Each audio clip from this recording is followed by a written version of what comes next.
Hello everyone, welcome to today's monthly market dynamic. This is Ricky from Market Analysis Department. So as for the July, at the beginning, let's taking a look on United States market. So recently, the well-known One Big Beautiful Bill was just signed by Donald Trump. It was mainly concerned that the related clean energy incentive will be phased out much earlier than old version. And of course, will lead a rush installation for the United States market in short term. However, regarding the long-term energy firms competition landscape, we may not need to be that worried. So for the first slide, on June 16th, Lazard released its 18th edition of Leveraged Cost of Energy report, ranges utility-scale solar photovoltaics LCOE between 38 to 78 United States dollar per megawatt hour, further tightening the LCOE from last year where it was 29 to 92 US dollar per megawatt hour. Utility scale solar PV without taking into account the tax credits remains one of the most competitive energy generation among all technologies, along with onshore wind. However, while utility scale solar photovoltaic costs have declined slightly, wind costs have increased. Onshore wind LCOE ranges between 37 to 86 dollars per megawatt hour, and compared with United States 27 to 73 dollars per megawatt hour in 2024. And when we talk about the renewable energy incentive among United States, the advanced manufacturing tax credit is the most important one in module suppliers' concern.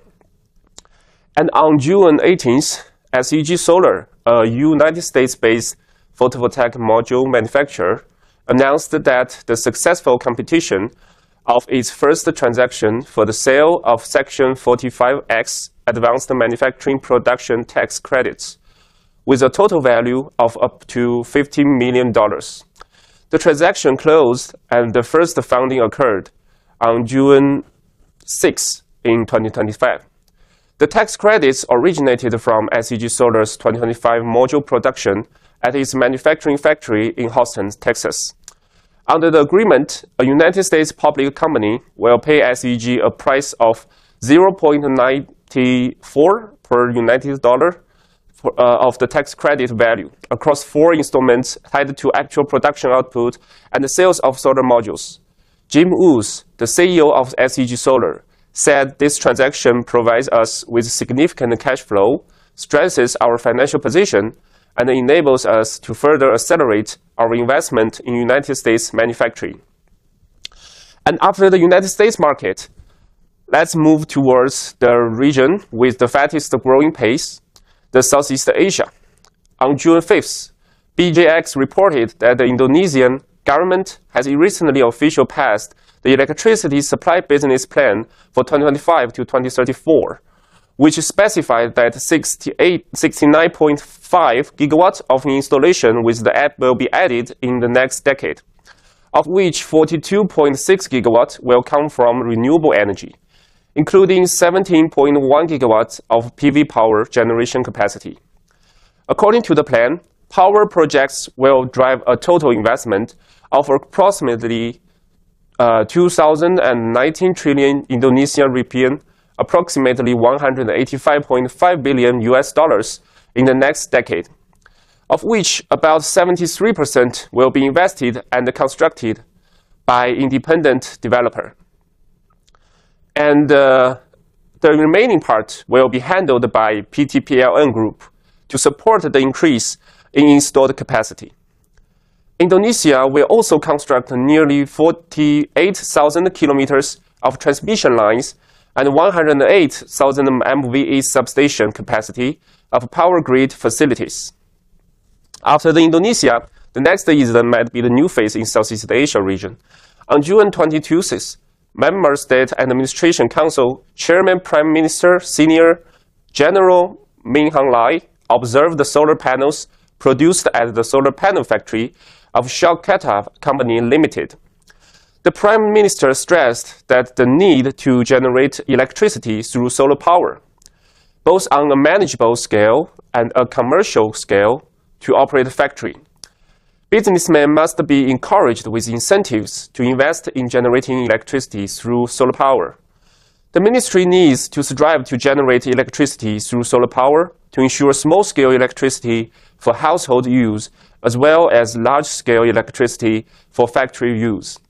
Hence, the Ministry of Electric Power and the Ministry of Industry needs to cooperate with each other in the development of solar panel production. Henglan also called for domestic production of key raw materials used to solar panels and urged officials to begin silicon production in Myanmar. And the next is about the European market dynamics. According to the latest report from the National Energy System Operator, the cost of balancing Great Britain's electricity grid reached 2.7 billion, which is approximately $3.7 billion in the 2024 to 2025 financial years, about 10% increase from the previous year.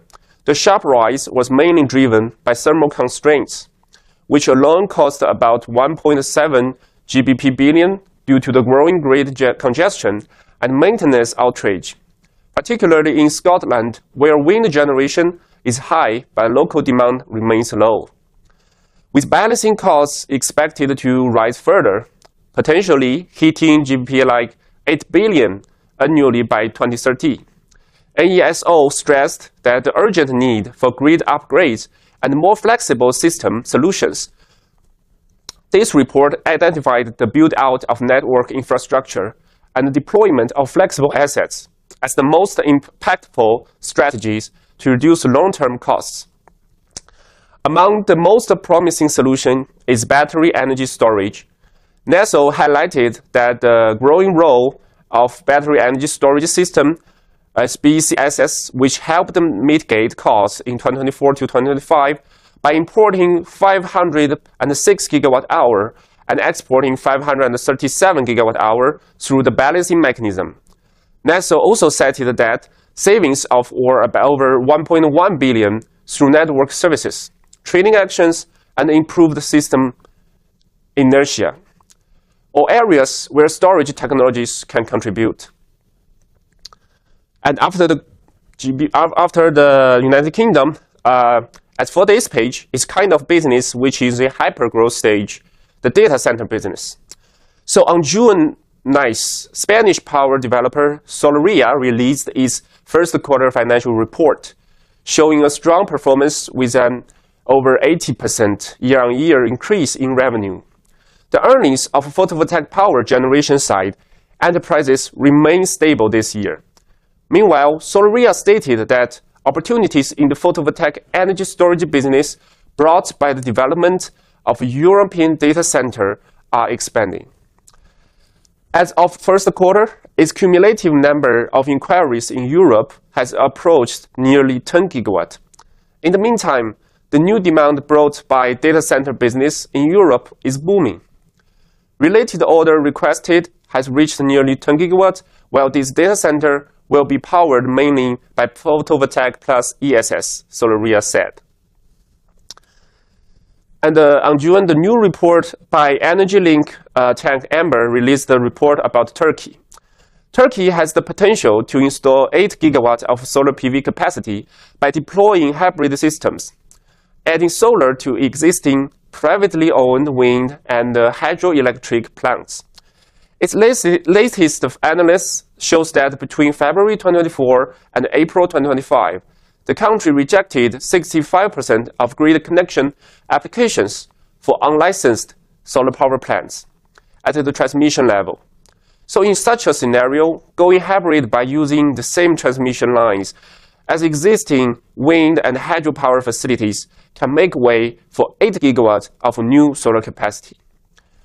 Okay, so that's all for today's monthly market dynamic. Thanks for your listening and thinking.